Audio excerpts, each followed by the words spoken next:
मेरे इस चैनल पर आप सभी का पुनः स्वागत है।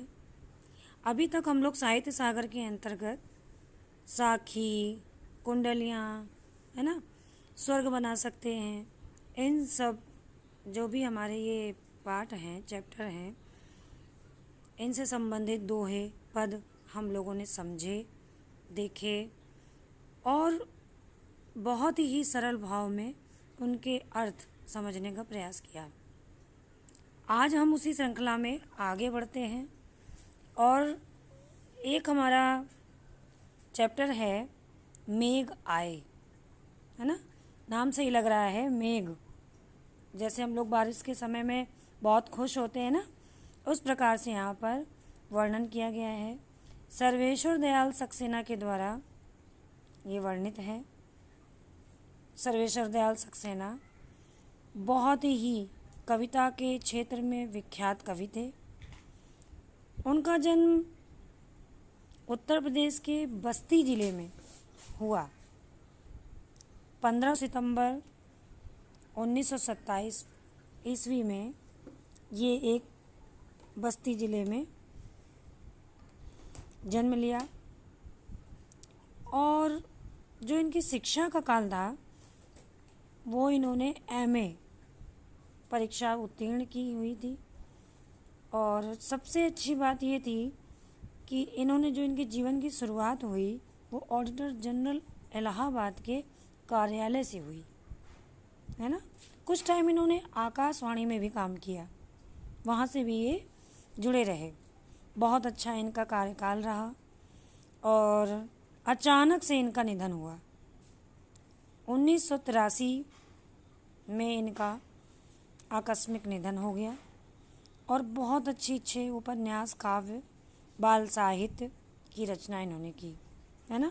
और जो इनकी भाषा थी बहुत ही चित्रात्मक थी, बहुत ही सुंदर इन्होंने वर्णन किया है।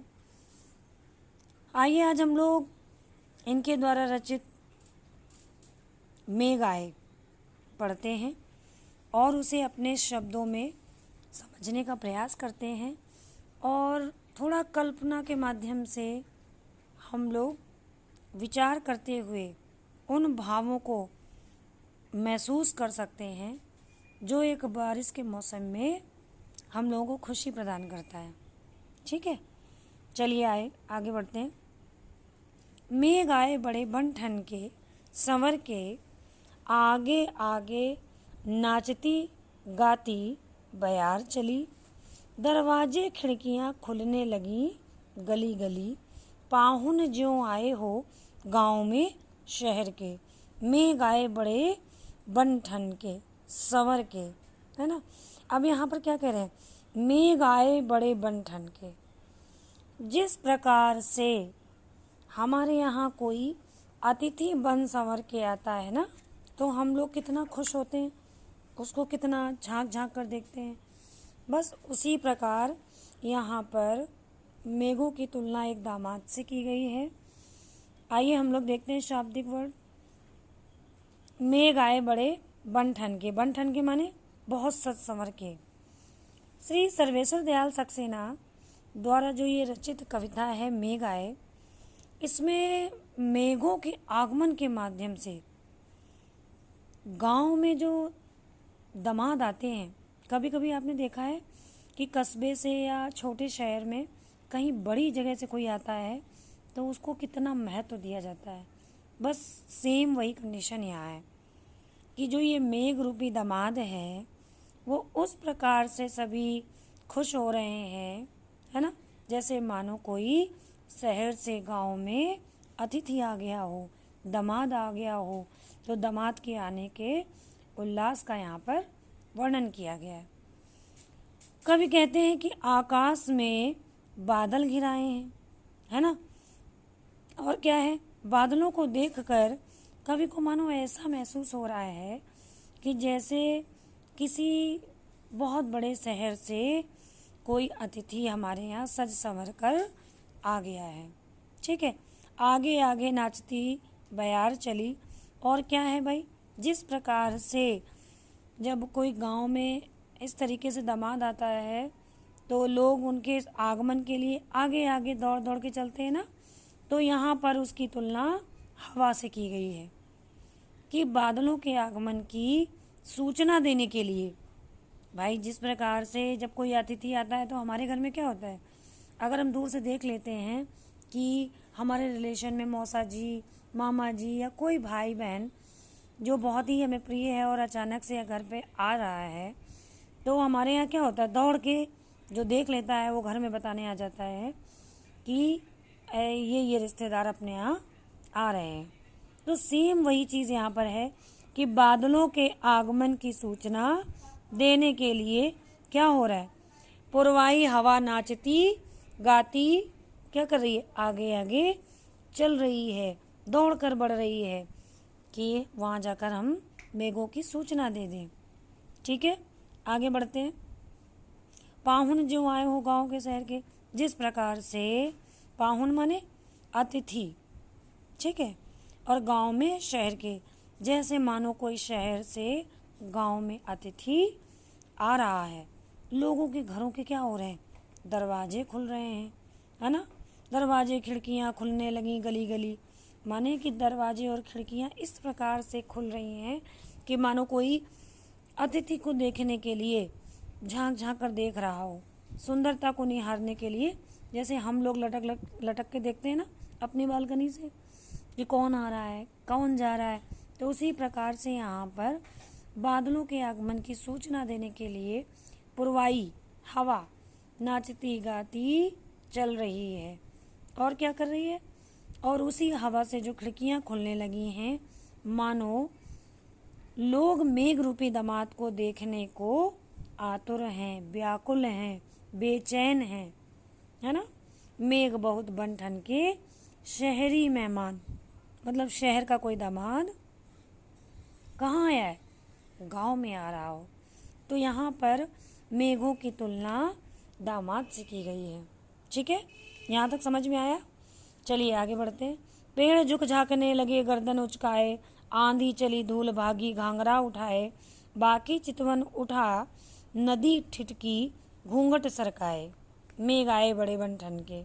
ठीक, अब यहाँ पर क्या हो रहा है कि मेघ आए, सर्वेश्वर दयाल सक्सेना यहाँ ये कहने का प्रयास कर रहे हैं कि जिस प्रकार से यहाँ शीर्षक है मेघ आए, है ना, तो प्रस्तुत जो पंक्तियाँ हैं उन पंक्तियों में आकाश में जो बादलों के घिराने के माध्यम से किसी शहर से गांव में आए मेहमान का चित्रण किया गया है। अर्थात जो आकाश में हमें मेघ दिख रहे हैं घिरे हुए, उनके माध्यम से किसका वर्णन किया गया है, किसका चित्रण किया गया है, शहर से आया हुआ कोई अतिथि।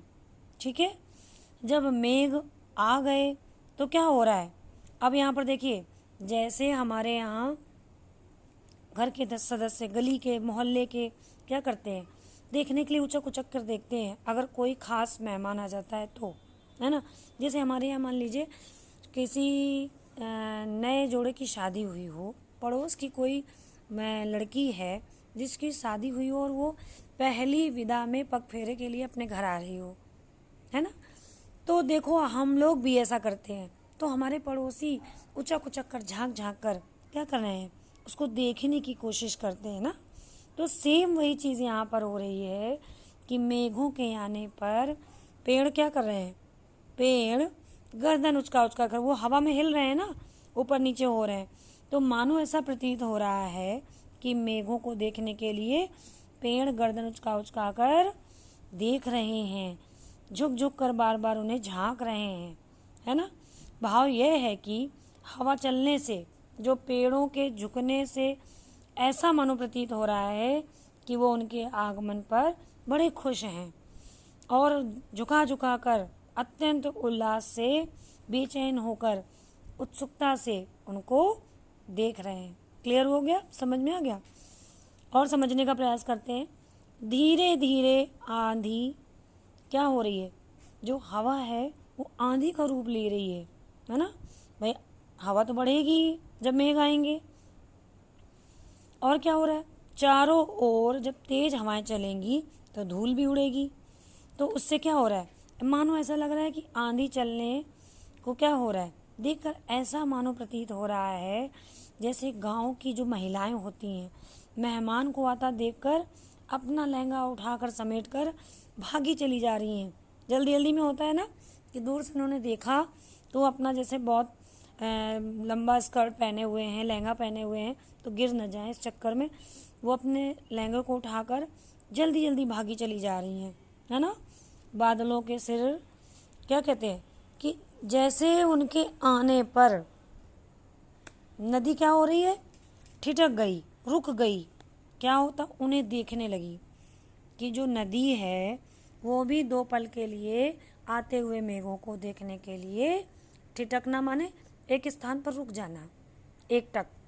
ठीक, कहने का तात्पर्य ये है कि जैसे गांव में कोई मेहमान आ जाए, दामाद आ जाए बन संवर के सज के, तो क्या होता है, लोग उनको झुक झुक कर प्रणाम करते हैं, है ना। वैसे ही क्या हो रहा है, मेघों को जो बड़े बुजुर्ग होते हैं वो, या गली मोहल्ले में जो हमें देखने के लिए गर्दन उचका कर देखते हैं, तो वहाँ तुलना पेड़ों की गई है। आंधी की तुलना स्त्रियों से की गई है कि तेज हवाएं चलेंगी तो भाई वो आंधी तोड़ेगी, वो आंधी मानो ऐसी प्रतीत हो रही है। तो यहाँ सारी कल्पना, मतलब एक सोच, आप अगर एकाग्र होकर सोचें तो आप बिल्कुल कल्पना में चले जाएंगे और मानो ऐसा महसूस होगा कि स्थितियाँ वैसी ही हैं जैसी कि मानो बिल्कुल प्रत्यक्ष हो रही हैं, है ना। चलिए आगे बढ़ते हैं। बूढ़े पीपल ने आगे बढ़कर जुहार की, बरस बाद सुदलीन ही बोली अकुलाई लता ओट हो किवार की, हरसाया ताल लाया पानी पर हाथ भर के, मेघ आए बड़े बनठन के संवर के। अब यहाँ पर देखिए, जिस प्रकार से हमारे घर में कोई आता है ना, तो क्या होता है, बड़े बुजुर्ग जो होते हैं वो आगे बढ़कर क्या करते हैं, वेलकम करते हैं, स्वागत करते हैं। तो यहाँ पर जो बुजुर्ग हैं उनकी तुलना किससे की गई है, पीपल से, है ना। पीपल हमारे सारे पेड़ में सबसे ज़्यादा उम्र का पुराना माना जाता है और ये सबसे ज़्यादा ऑक्सीजन भी देता है। चलिए हम अपने टॉपिक पे आते हैं। बूढ़े पीपल ने क्या किया, मेघों का स्वागत किया और लता को ऐसी युवती के रूप में दिखाया गया है, चर्चा करने का प्रयास किया है जिसका पति उससे मानो बरसों बाद मिल रहा हो, है ना। इसी प्रकार तालाब भी क्या कर रहा है, मेघों के आने पर इतना खुश है क्योंकि भाई जब देखो बारिश होगी तो क्या होगा, जो उससे पानी आएगा, आने वाला पानी क्या होगा, तालाब में ही तो भरेगा भाई, नदी तालाब पोखर इन्हीं में भरता है। तो इस कारण वो तालाब भी बहुत खुश है ना। अर्थात जब गांव में कोई मेहमान या दामाद आए तो क्या होता है, घर के बड़े बुजुर्ग उसका स्वागत करते हैं, अभिवादन करते हैं, है ना। बहुत समझिएगा ध्यान से। उसी प्रकार पीपल ने भी क्या किया, मेघों का स्वागत किया।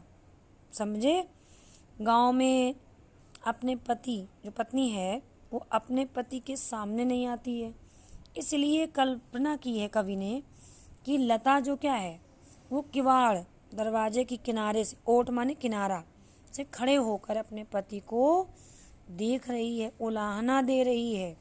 जिस प्रकार से यहाँ कह रहे हैं ना कि जो ये कह रही है कि बहुत दिन बाद तुम आए हो, है ना। कौन कह रहा है, बरस बाद सुदलीनी बोली अकुलाई लता ओट हो किवार की। मतलब वो किवार के किनारे जो लताएं फैली हुई हैं वो हवा में लहरा रही हैं, मानो ऐसा प्रतीत हो रहा है कि बहुत दिनों बाद जो पति वापस आया है उससे अपनी पत्नी शिकायत कर रही है कि क्या तुम्हें इतने दिन याद नहीं आई, है ना, उलाहना दे रही है। फिर आगे दामाद के चरण धोने का भी रिवाज होता है हमारे यहाँ। प्राचीन सभ्यता में जब मेहमान आते हैं तो उनके चरण पखारे जाते हैं, है ना, चरण धुले जाते हैं जिससे वो रास्ते में यात्रा करके आए हों तो जो भी उनकी थकान है वो दूर हो जाए और जो विघ्न बाधाएं हैं वो भी उस पैर में धुलने के बाद चली जाएं घर से बाहर, ऐसा उनका विश्वास है ना। तो यहाँ पर क्या हो रहा है, मानो हरसाया ताल लाया पानी पर, और जो तालाब है वो भी बड़े खुश होकर क्या कर रहा है? पैर धोने के लिए जल लाया है, चरण धोने के लिए। ठीक, कि तालाब खुशी खुशी परात में पानी भरकर लाया है कि अपने मेहमान के हम चरण धोए जा सकें। पीपल के पेड़ की आयु इतनी लंबी होती है, इसलिए यहाँ पर जो हमारे घर के बड़े बुजुर्ग की तुलना पीपल से की गई है। ठीक है, तो यहाँ पर ये मत समझिएगा कि पीपल, बूढ़े पीपल ने जुहार की। यहाँ पर तुलनात्मक वर्णन हो रहा है ना। चलिए आगे बढ़ते हैं। क्षितिज अटारी गहराई दामिनी दम की, क्षमा करो गांठ खुल गई अब भरम की। बांध टूटा झरझर मिलन के, अश्रु ढर के, मेघ आए बड़े बंठन के। अब क्या कह रहे हैं यहाँ पर? क्षितिज अटारी, क्षितिज माने ऐसी जगह होती है जहाँ धरती और आकाश मिलते हुए से प्रतीत होते हैं। मिलते नहीं हैं, मिलते हुए से प्रतीत होते हैं, ऐसे स्थान को कहते हैं क्षितिज। तो अब यहाँ पर देखिए, प्रस्तुत पंक्तियों में सर्वेश्वर जी हमें इस तरीके का सजीव वर्णन दे रहे हैं, सजीवता की ओर ले जा रहे हैं। क्या कह रहे हैं? इन पंक्तियों में मेघों के आगमन का जो शब्द है वो क्या किया है? उन्होंने यहाँ पर चित्र अंकित किया है। जैसे आकाश में बादल छा गए हैं, क्षितिज पर गहरे बादलों में जो बिजली चमकी और वर्षा शुरू हो गई। कवि ने इस संबंध में ये कल्पना की है कि मेहमान और पत्नी है ना का मिलन हो गया है। जो आने वाला है, जो पति है, वहाँ पर पत्नी की तुलना की गई है। वहाँ मान लीजिए प्रेमी अपनी प्रेमिका से मिलता है, तो वहाँ उस मिलन हो गया है उनका। तो क्या हो रहा है? इतने दिनों के बाद कोई, मान लीजिए कोई सखा अपना मित्र, पुराना मित्र जब कोई मिलता है ना, तो क्या होता है? उलाहना देता है कि भाई तुम बहुत दिनों बाद आए हो, इतने दिन कहाँ रहे। तो उसी समय क्या हो रहा है? बिजली एकदम से चमक गई, जैसे तड़क जाती है ना। तो कह रही कि पत्नी के जो मन में जो भ्रम था वह दूर हो गया। उसके मन की जो भ्रम की गांठ थी वो खुल गई। कौन से भ्रम की? अर्थात उसके मन की सारी शंकाएं दूर हो गईं। जब पति पत्नी का मिलन हुआ तो मिलन के समय जो आंसू बहे, है ना, जो खुशी के आंसू बहे, वो क्या हो रहा था?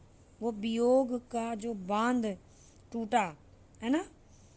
मानो अपने मन में जो उनके एक बांध बनाए हुए थे वो झरझर बरसे, मतलब अश्रु की धारा फूट पड़ी। उसमें मेहमान से क्या कर रहे हैं? आपस में क्षमा मांग रहे हैं। वो अब मित्र जो है वो कि तुम इतने दिनों बाद आए हो, तो वो उनसे क्षमा मांग रहे हैं दुख के आंसू निकाल कर। ठीक, आइए लास्ट की पंक्तियों को फिर से थोड़ा सा और क्लियर करने की कोशिश करते हैं कि जैसे यहाँ पर क्या किया है। प्रस्तुत पंक्तियों में कवि ने पति पत्नी के मिलन का बहुत सुंदर वर्णन किया है। मिलने से जो पूर्व पत्नी के हृदय में, मतलब जब वो चला गया था, नहीं उससे मुलाकात हुई, तो मिलने के समय के पहले तक उसके हृदय में जो शिकायतें, जो दुख, जो तकलीफ इकट्ठा किए हुए थी, वो क्या हुआ? मिलन होने से सब दूर हो गईं। और मेघों से वर्षा की झड़ी लगने को कवि ने आनंद एवं मिलन के अश्रु कहा है। जब ये मेघ बरसने लगे तो उस स्थिति को उन्होंने क्या कहा है कि मिलन के उनके अश्रु ढरक रहे हैं, बह रहे हैं। क्या मानो बादलों का जल इस प्रकार बरसने लगा जैसे कि बांध टूट गया, है ना, और उधर उनके मिलन के अश्रु बह रहे हैं। ठीक है, क्षितिज अटारी के रूप में चित्रित किया गया। और सबसे बड़ी बात यह है कि जिस प्रकार से धरती और आकाश मिलते हुए दिखते हैं ना, तो वही चीज़ यहाँ पर अटारी से संबोधित किया गया है।